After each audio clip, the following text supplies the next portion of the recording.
आमचे प्रतिनिधी विशाल करोळे यांच्याकडे छत्रपती संभाजीनगरमध्ये सध्या कशा प्रकारचा प्रचाराच्या तोफा ह्या आज संध्याकाळी थंडावणार असल्यामुळे कशा पद्धतीचा प्रचाराचा जोर पाहायला मिळतो। विशाल, काय सध्याचं चित्र आणि कशा प्रकारचे नेते आता प्रचार सभेसाठी बाहेर पडतायत?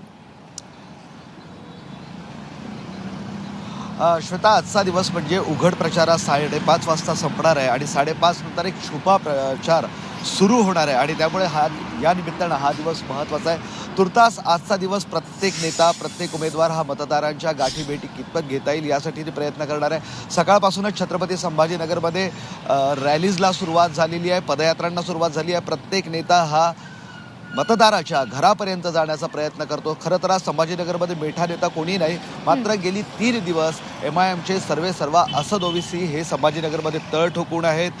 ठिकठिकाणी ते पदयात्रा करतायत, दिवसाला 3 सभा घेत आहेत। त्यामुळं MIMनं या शहरावर पूर्ण जोर लावल्याचं चित्र आपल्याला पाहायला मिळतंय।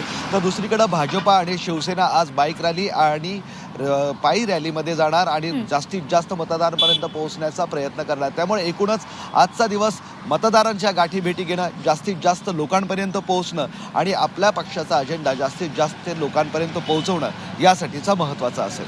अगदी विशाल, गेल्या 10 दिवसांपासून प्रत्येक नेता हा मतदारांपर्यंत पोहोचण्याचा प्रयत्न करतोय, मात्र आजचा शेवटचा दिवस आहे आणि आजच्या शेवटच्या दिवशी कोण सभा गाजवतोय, कोण प्रचार गाजवतोय हे पाहणं अतिशय महत्त्वाचं ठरणार आहे।